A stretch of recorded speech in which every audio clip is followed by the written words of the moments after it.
GranTurismo series has always had a special place on the show floor for Sony, with ultra-realistic cars showing off bleeding-edge PlayStation visuals with speed and shine.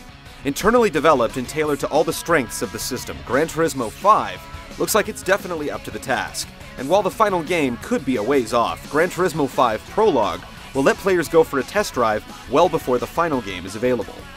Currently available in Japan by download or on a disc, Prologue isn't quite a full game, but it's much more than a simple demo.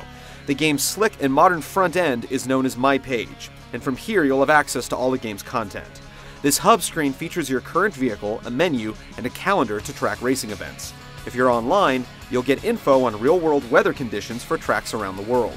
You can visit dealers to check out showrooms or check out various events on offer. Event races basically make up the game's career mode, where you can earn credits and add to your virtual garage, but arcade mode is always there when you want to start a race with minimal setup. Of course, the real focus of the GranTurismo series is the cars. Fans of the series will find exactly what they expect, machines that look good and have their own distinct feel. You might start with fairly modest machines like the Suzuki Swift or an Integra Type R, but you aren't limited to entry-level performance in Prologue. With enough work, you can work your way up to cars with the beastly performance to match their beastly price tag.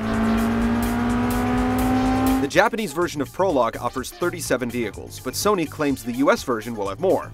This means we can expect 60 machines to race on the 5 tracks at 60 frames per second with up to 16 drivers simultaneously racing online via the PlayStation Network. Prologue puts up some nice numbers. What's genuinely new?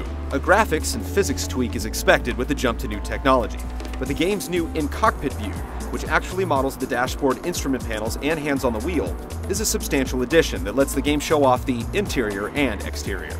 It may not be the most effective racing view, but it might be the most exhilarating. Meanwhile, an improvement to driver AI gives computer-controlled racers slightly more convincing behavior, letting them react to your presence rather than simply seeking the ideal line. Another addition to the series that's completely separate from the gameplay is GranTurismo TV, an online feature that's another way the game extends its love of all things automotive. Here you can check out worldwide motorsport programming, including special features and behind-the-scenes looks at vehicles or events. While the full version of GranTurismo 5 still doesn't have an official release date, it's interesting that this tease is being tested in North America.